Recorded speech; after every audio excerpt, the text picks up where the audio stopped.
Hello दोस्तों, नमस्कार दोस्तों। मैं आनंद यादव स्वागत करता हूं आपके अपने YouTube channel study with Anand Yadav में। दोस्तों, आज हम क्लास 10th साइंस चैप्टर 2 अम्ल क्षार तथा लवण की पार्ट 2 की वीडियो लेकर आए हैं। पार्ट 1 की वीडियो हमने पहले ही बना रखी है। दोस्तों, यदि अभी तक आपने उसको नहीं देखा है तो चैनल पर जाइए और उस वीडियो को देख लीजिए, उसके बाद ही पार्ट 2 की वीडियो देखना। दोस्तों, यदि अभी तक आपने हमारे YouTube channel study with Anand Yadav को सब्सक्राइब नहीं किया है तो अभी जाइए और चैनल को सब्सक्राइब कर लीजिए, बेल आइकन को भी प्रेस कर लीजिए ताकि हमारे आने वाले सभी वीडियोस आपको टाइम पर मिल जाए। तो चलिए दोस्तों, वीडियो को स्टार्ट करते हैं। दोस्तों, पार्ट 1 की वीडियो में हमने पढ़ा कि अम्ल किसे कहते हैं, क्षारक किसे कहते हैं, क्षार किसे कहते हैं, अम्ल तथा क्षारक में अंतर क्या होता है, सांद्र अम्ल तथा तनु अम्ल किसे कहते हैं। दोस्तों, यह पार्ट 1 की वीडियो में हमने बताया था। अब दोस्तों, हम पार्ट 2 की वीडियो में देखेंगे कि सूचक किसे कहते हैं, सूचक कितने प्रकार के होते हैं, हाइड्रोजन गैस का परीक्षण, पीएच स्केल क्या है, पीएच स्केल का महत्व क्या है, प्रबल अम्ल क्या है, दुर्बल अम्ल क्या है। तो दोस्तों, तो चलिए वीडियो को अब स्टार्ट कर देते हैं। सूचक किसे कहते हैं। दोस्तों, ऐसे पदार्थ जो किसी विलयन में अम्ल या क्षारक की उपस्थिति दर्शाते हैं तथा इनका रंग व गंध अम्लीय व क्षारीय माध्यम में बदल जाता है, सूचक कहलाते हैं। दोस्तों, ऐसे पदार्थ वो पदार्थ जो किसी विलयन में अम्ल तथा क्षारक की उपस्थिति दर्शाते हैं। दोस्तों, कि कोई विलयन ले लीजिए आप, उस विलयन में जो अम्ल तथा क्षारक होता है उसकी जो उपस्थिति दर्शाते हैं वो पदार्थ तथा उनका रंग व गंध अम्लीय व क्षारीय माध्यम में बदल जाता है, उस पदार्थ को हम सूचक कहते हैं।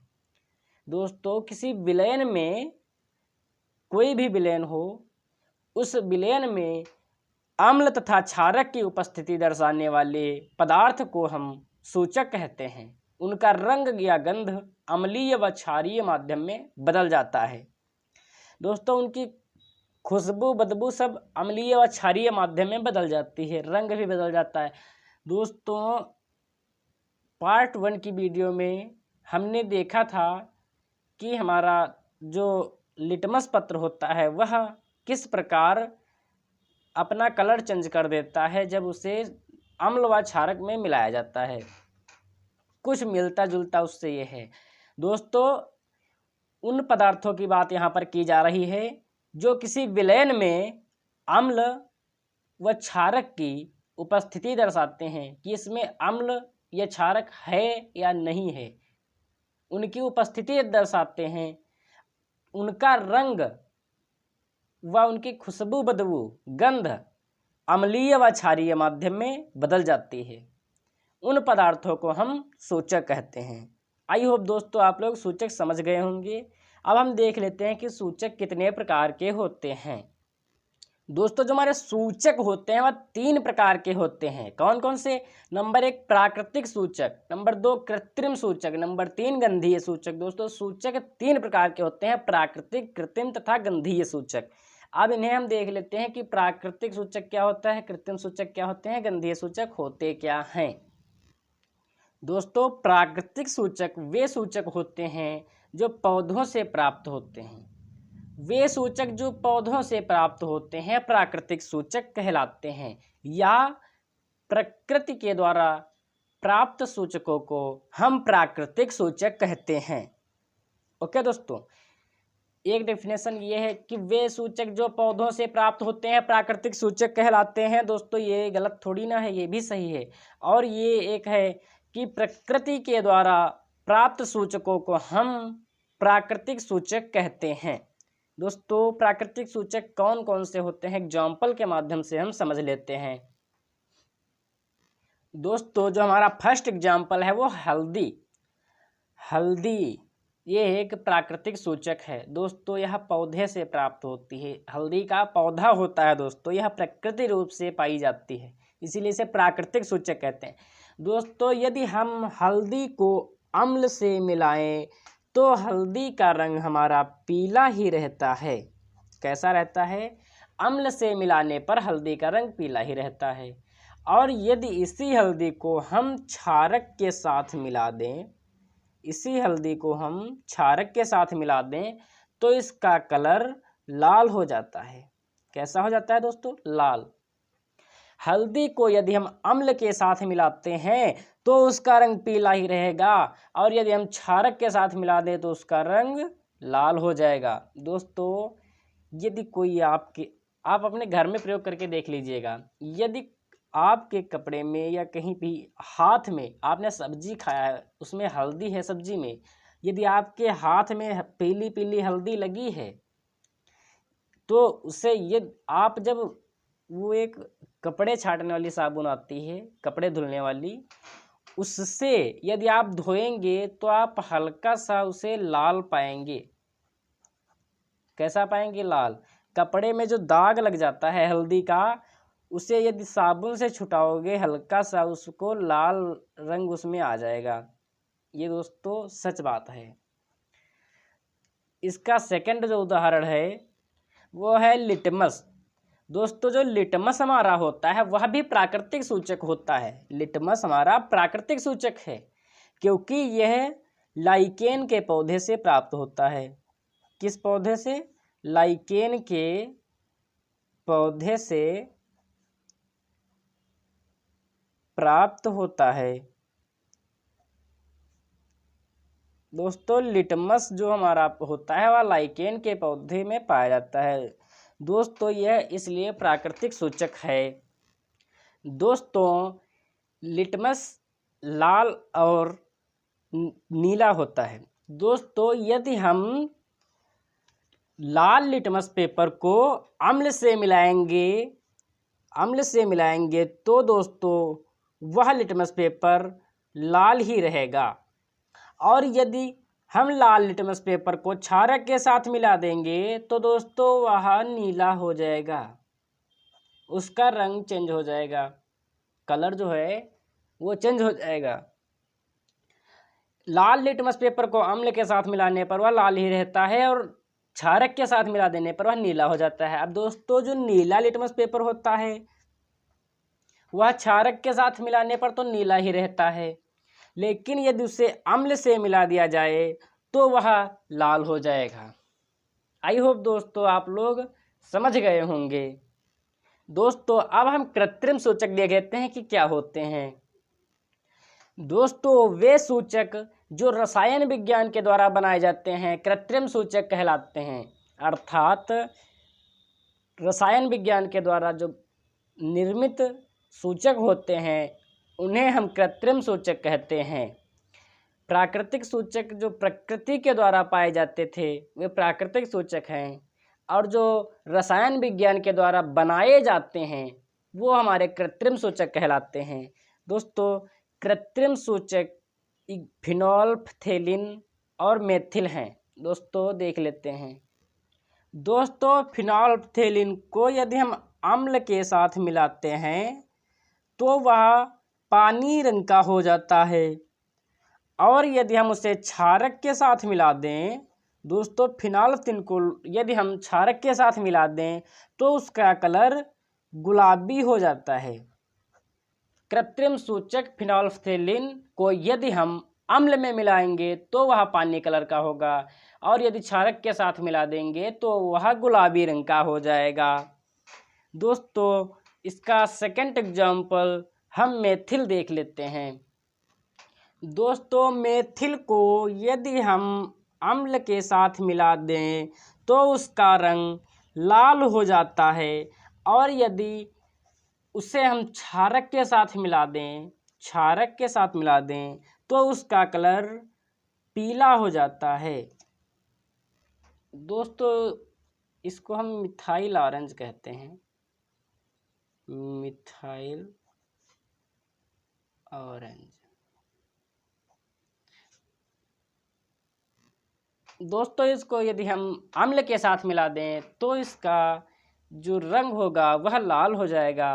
क्षारक के साथ मिलाने पर इसका रंग पीला हो जाता है दोस्तों, जबकि इसका रंग वास्तव में नारंगी होता है। दोस्तों, हमने कृत्रिम सूचक को भी देख लिया। अब हम गंधीय सूचक को देखते हैं कि गंधीय सूचक क्या होते हैं। दोस्तों, जिन पदार्थों की गंध अम्लीय व क्षारक माध्यम में बदल जाए उसे गंधीय सूचक कहते हैं। दोस्तों, ऐसे पदार्थ जिनकी बदबू या खुशबू अम्ल व क्षारक माध्यम में बदल जाए उसे हम गंधीय सूचक कहते हैं।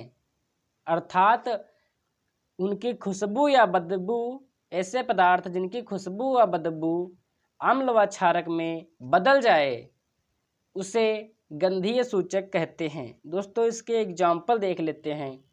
दोस्तों, इसका एग्जाम्पल प्याज का रस। दोस्तों, यदि हम प्याज के रस को अम्ल के साथ मिला दें तो दोस्तों प्याज का रस तीक्ष्ण गंध देगा।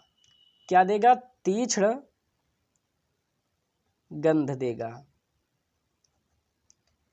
दोस्तों, उसमें तीक्ष्ण गंध आने लगेगी। यदि प्याज के रस को हम अम्ल के साथ मिला दें तो प्याज के रस में तीक्ष्ण गंध आने लगेगी। और यदि उसे हम क्षारक के साथ मिला दें, तो उसमें कोई गंध नहीं रह जाएगी।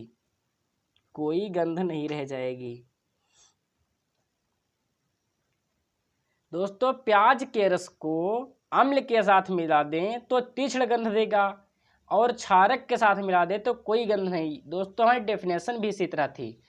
जिन पदार्थों की गंध अम्लीय व क्षारक माध्यम में बदल जाए उसे गंधीय सूचक कहते हैं। तो प्याज का रस जो है हमारा वो गंधीय सूचक है, क्योंकि इसकी गंध जो है अम्ल व क्षारक माध्यम में बदल जा रही है। अम्ल में तीक्ष्ण गंध दे रहा है, क्षारक में कोई गंध नहीं दे रहा है, इसीलिए इसे गंधीय सूचक कहते हैं। इसका नेक्स्ट एग्जाम्पल देख लेते हैं। दोस्तों, नेक्स्ट एग्जाम्पल है वैनिला। क्या है? वैनिला।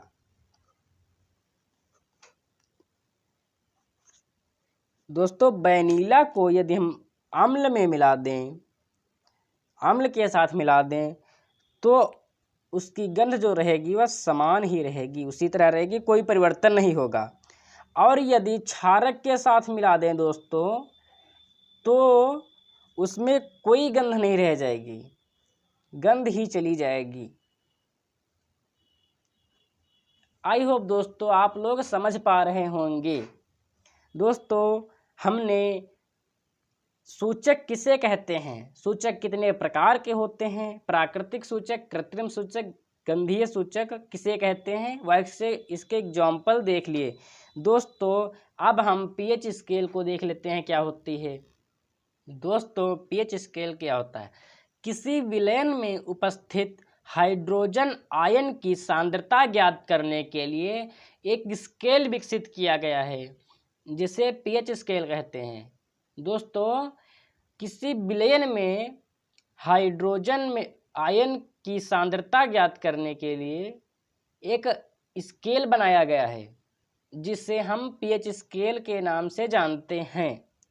दोस्तों, वह स्केल कुछ इस प्रकार होती है। दोस्तों, यह एक पीएच स्केल है। 1 2 3 4 5 6 7 8 9 10 11 12 13 14 तक ये एक पीएच स्केल है। दोस्तों, ये जो 7 का मान लिखा है, यहाँ पर 7 लिखा है दोस्तों, यह 7 जो है यह उदासीन है। जिस पदार्थ का पीएच मान 7 होता है वह पदार्थ उदासीन कहलाता है। दोस्तों, 7 से इधर हमारे अम्ल होते हैं, 1 से लेकर 7 से थोड़ा कम जो हमारे होते हैं वह अम्ल कहलाते हैं, और 7 से लेकर 14 तक क्षारक हमारे कहलाते हैं, और जो 7 होता है जिसका पीएच मान 7 वह उदासीन कहलाता है। दोस्तों, 7 से इधर 1 तक हमारा अम्ल का बढ़ता हुआ क्रम है, और 7 से 14 तक इधर क्षारक का बढ़ता हुआ क्रम है। 7 जो बीचों बीच में 7 आपको दिखाई दे रहा है दोस्तों, यह हमारा उदासीन है, ये लवण, यहाँ नमक पाया जाता है। आई होप दोस्तों आप लोग पीएच स्केल को समझ गए होंगे। दोस्तों, अब हम दैनिक जीवन में पीएच का क्या महत्व है देख लेते हैं।